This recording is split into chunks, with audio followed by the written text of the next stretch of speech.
What's up, creators? Jonathan here. Today, I'm about to move around some speakers. I just posted about it on my Jolly Roger account. And I was just talking to my son about this product. He said, oh shit, what'd you do to your speaker? And I said, oh, I had some dry rot. I had some dry rot in this vintage Jensen. So this speaker, just to put it in perspective, maybe a lot of you know who'd be watching this channel, but this is like $100 speaker. It's vintage, it's from the 50s. Maybe, maybe on a good day, it's a $300 speaker, depending on eBay's or, other, forums. Things can go for more money. This one, like I said, had some dry rot. So we had some cracks, and I was about to exercise the speaker. I had never listened to it. I bought it off of eBay, and it arrived with some holes just from dry rot, old paper. We're talking 1950s, so like 70 years old. So this is an old speaker, old paper. And I wanted to listen to the speaker with my gospel guitar down there on the floor, which you can't see, but I needed to do something so that I could hear the cone. And if I played it with, like, especially this big rip, this one here, if you made the speaker jump, by playing guitar, it's quite possible that it would have ripped all the way around. All of the vibrations would have ripped out the speaker. That would have sucked, because then I wouldn't have heard it really. I wouldn't know, do I like how old the magnet is, how much magnetism is left in this circuit of the speaker. As you probably know, speakers and magnets, they age. And when they age, they change how they work. And that gets more and more pleasing to the ear as a musician when everything is not so literal. Today, fast culture says, buy it now, and then you get a speaker and it's brand new, just made, fresh for you, but it's stiff. It hasn't broken in yet. 70 years old, this is broken in. This is old. And when you hit a note, you're sort of, hey, can you work? And the speaker's like, yeah, man, I'll be right there. So it's not that quick. Which, when you're playing like blues rock or like, Stooges, like what I'm doing, I'm learning Stooges stuff. So easy power chord stuff with an acoustic. So that's gonna make a speaker jump. And I got 215s going in this circuit. And this one is a cool one. Blue label, probably scratching the expensive label up there. But anyways, the way you hear it, get to the point, Jonathan. The way you hear it is this product. It's tub and tile caulk. You get it from Home Depot or Lowe's or anywhere like that. Your hardware store. It's 100% silicone or silicone, which is a rubber. So rubber moves, as you know, like on your tennis shoes. They bounce. So when you put it on a speaker, a paper surround, you'll still be able to have a patch and rubberized movement. The rest of the diaphragm, the rest of the suspension of the speaker here can move. It will be, I didn't go all the way around because I am trying to hear mainly what the speaker sounds like. And this does add an amount of weight greater than the paper that was there. You can imagine the paper is, and then anything on top of it is more weight. More weight means slower response to the back and forth. So if I had done a complete circle of the rubber, it would make the speaker even slower or maybe more bassier. And I really wanted to hear it as close to 70 years old paper, old magnet that's lost magnetism. I really wanted to hear it like that prior to, deciding, do I like this? Can I use it? If I can use it, for one, a lot of my gear that I work on, I do finish things. I do make them nicer. I like, new old stock things. I wax them. I make them look really nice.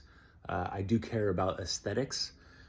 Although I have been learning here in Southern California, there's a whole patina culture. And patina is like as found. It's something leaves the factory or the artisan workshop, and it is painted in a surface, and then time goes by, and the amount of love or neglect of love on that surface of paint or metal looks like something.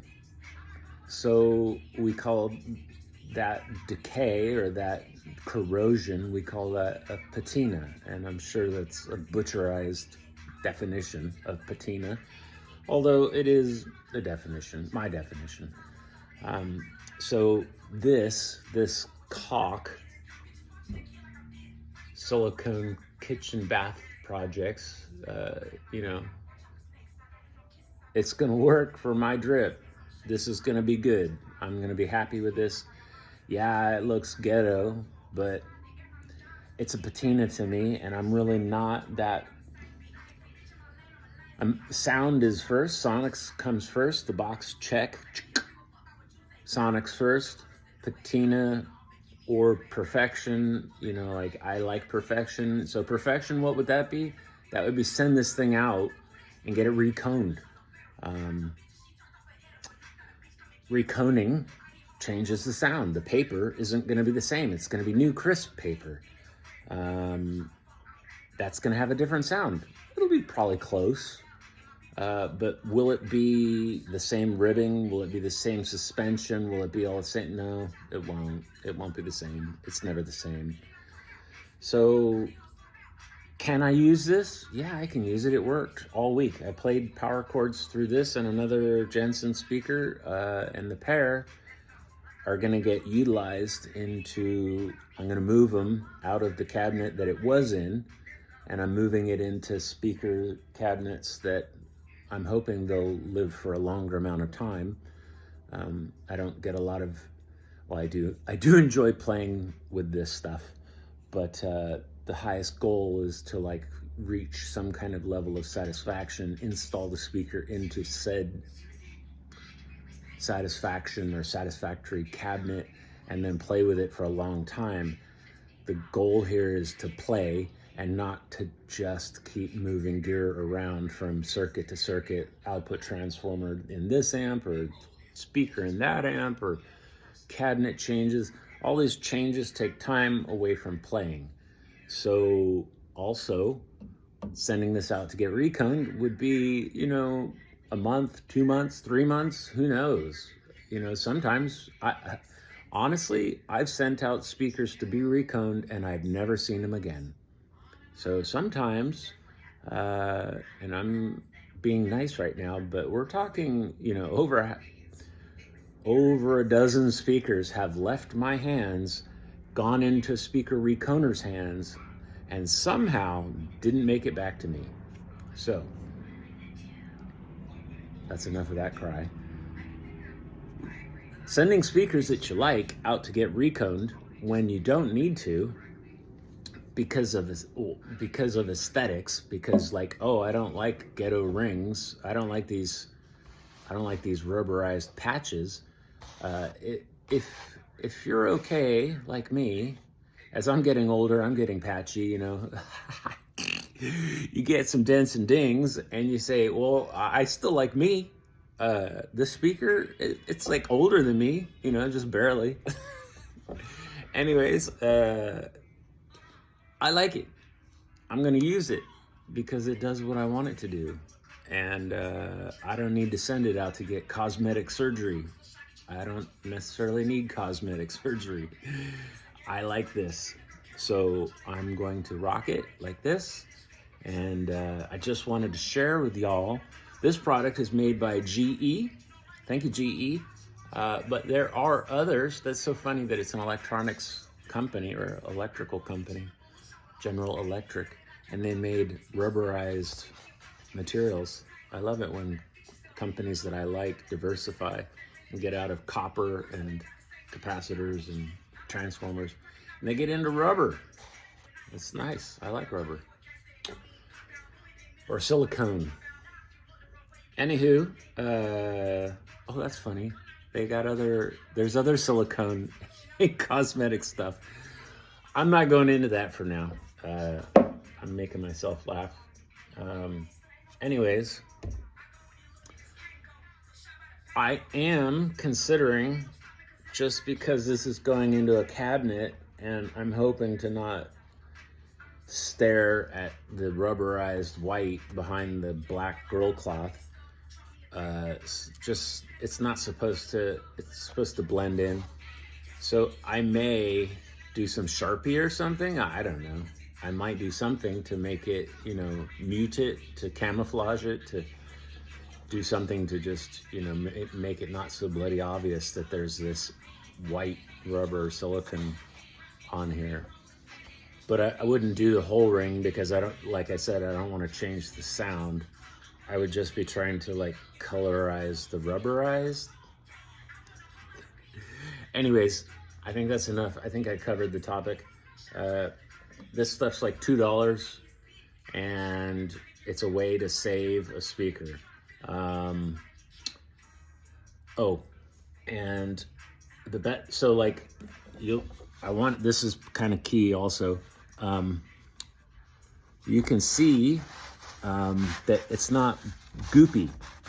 Like if you play with this silicone stuff out of the tube, it's like it's like a toothpaste. It's like a goop. And if you goop it on here, not good. So here's a trick. This is the trick. Silicone cleans up with water. So the trick is you get Q-tips, for your ears, cotton. I'm guessing this is going around the world, or maybe there's a guy in England who watches this and he says, we don't call them Q-tips here, we call them, maybe it would have been funnier if I would have said some other country, because I think England does have Johnson & Johnson brand Q-tips. But anyways, jokes aside, you use a Q-tip, the little cotton swab for your ears and nose and whatever, beauty aids, that little cotton with a stick, you stick it in your mouth and put spit on it. And then you put a little bit of silicone where it needs to go. And then the silicone smears beautifully with the liquid from your mouth. And if you don't want to spit on it, and don't keep putting it back and forth in your mouth, you do a big spit on the Q-tip, and then you smear it a little bit, and any spit that gets over the silicone and lands on the paper, spit evaporates, right? If you're a normal human, saliva will evaporate and it'll clean up. Maybe there'll be debris if you've just had pistachios like I have, but I digress. Just flip the Q-tip over and stick the clean Q-tip in your mouth for swipe 2. Basically, you're painting on the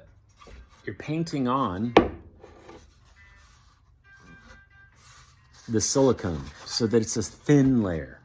You don't want boogers. You don't want a pile of boogers around the thing. You want a smear.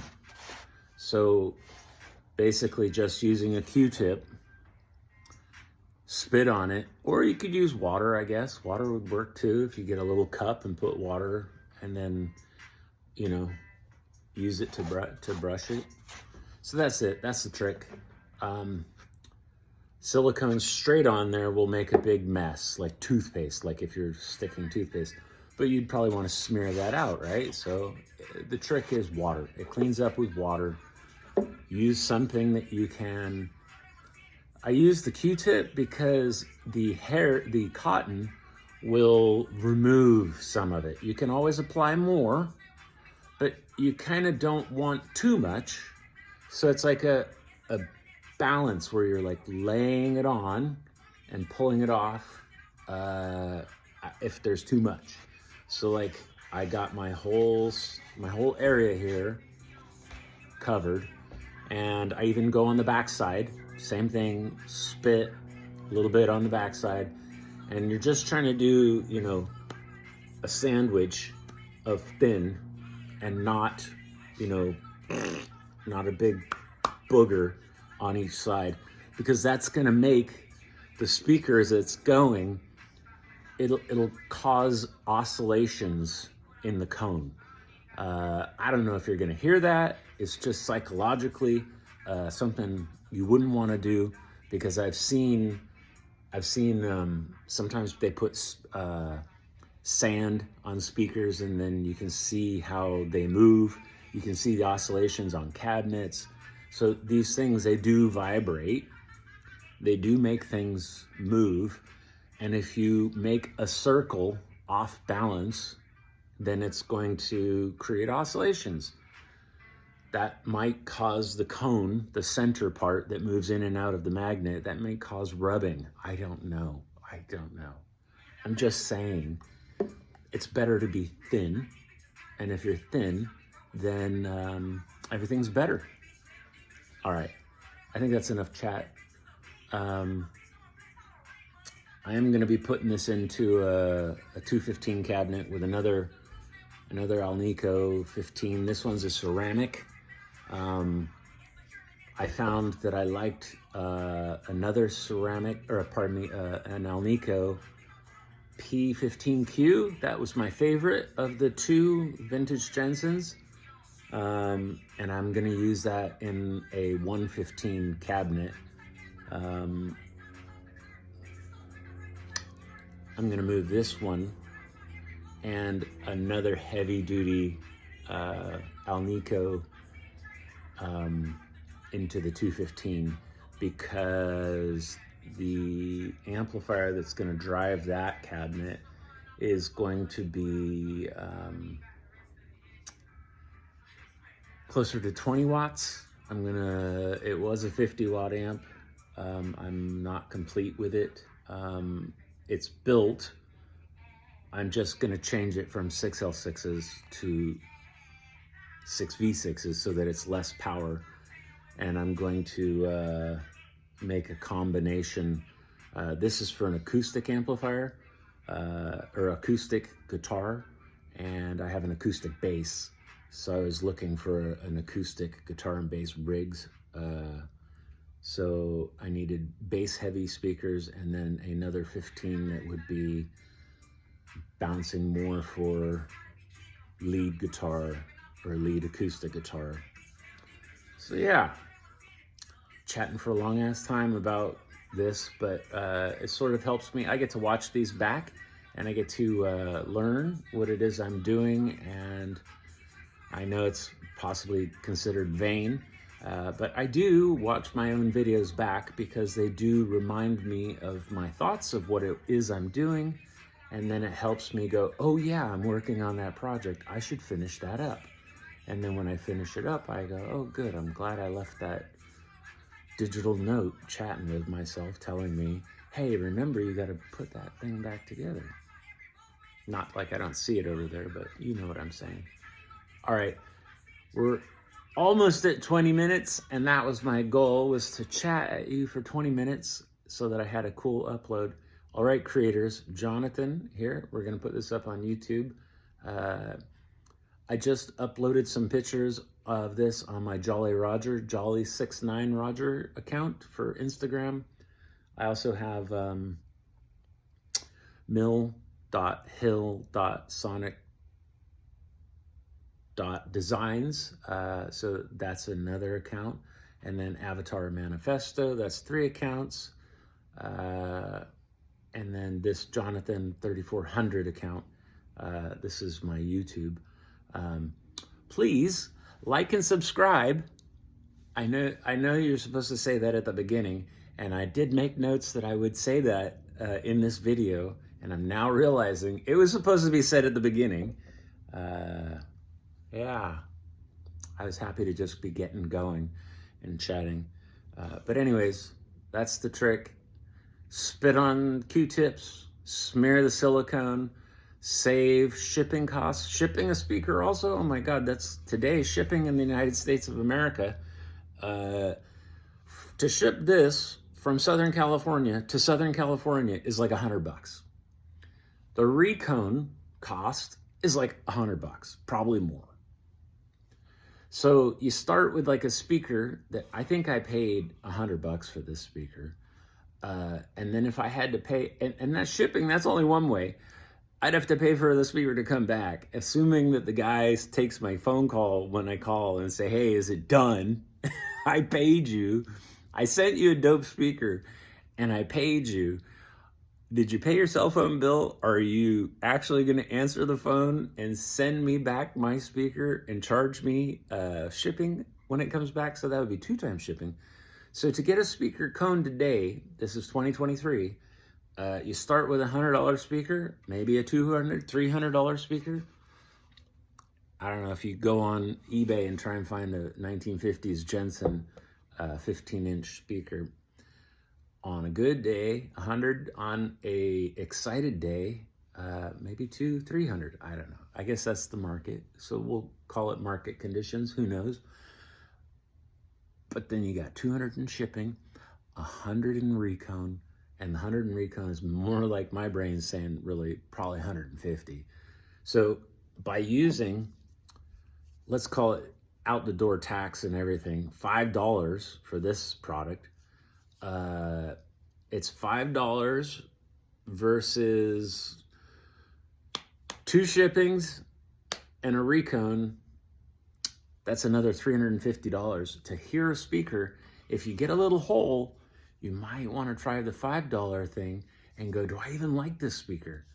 And then if you do, and you're like, yeah, it's not used in that critical of a location, and cosmetics is everything to me. I don't care what it sounds like. I just surely know it needs to look good, because if it looks good, then everything else will fall into place. That's a thought process, and I'm not hating on it. It is what it is, you know. Do what you want to do, play your own game. For me, I wanted to hear it. I wanted to find out if I liked it. And for $5 and a little spit, I was able to make sure I was happy with the speaker, and I am happy with it. And now I'm like, do I invest another $350 in sending this thing out? May not come back. The shipping company can destroy it on either way, or lose it, or doorstep thieves can steal it on either direction. So like a lot of chaos happens when you send a speaker out to get reconed. So yeah, $5, and I'm going ghetto fabulous forward here. So yeah. All right, creators, that's it. I've chatted long enough, and I hope you found some of this interesting, and I hope you like, and I hope you subscribe, and comment. Tell me anything you want to tell me. Maybe there's another product. I actually reached out to a bunch of different speaker coning people on Instagram and said, hey, what should I use? What should I use? What should I use? And I remembered, I want to say it's Gerald Weber from Kendrick Amplifiers in Pflugerville. Actually, I don't think he's in Pflugerville anymore. He's somewhere else in Texas. Anyways, Gerald, I believe, told me about this. It was either in his book, A Hip desktop reference to guitar amps. That's a great book. You should get it now. Either that book told me about this or Gerald in person told me about it. I forget, but I believe Gerald was the reference. It's been a while since he's mentioned it to me, but I did apply the concept in the lesson. The spit, that was my idea because of the cleanup. And actually I learned that trick at Motorola when you send war toys around the world, war toys can pick up pollen and seeds and just spiders and all kinds of stuff in the cracks and crevices. So when we make a toy for war, we have to silicone around all the nuts, all on a box. Like say this one here, say the speaker is going to go to, say, Vietnam, and we go, oh, we don't want Vietnam vines to come back to America because Vietnam has these vines and they climb on all the trees and they kill the trees because the vines can grow faster than the trees, and they run for the sunlight and then they run across all of the trees. And that's happened on the East Coast. If you go anywhere on the East Coast and you see all the vines, those are Vietnam vines. We learned you can't just send war toys to places and then bring your war toys home for your next fight. You have to do stuff. So we, when I was working at Motorola making war toys, we would put caulking or silicone around all the nuts. And then you used your finger, and we had a little like a petri dish, and you would use dish soap. Dish soap keeps the silicone and your finger from getting all gooey. So you use a rubber glove, like a silicone glove, and then a dish with water, and then dish soap, for cleaning dishes. And then that will totally be like butter, and it doesn't stick to your fingers.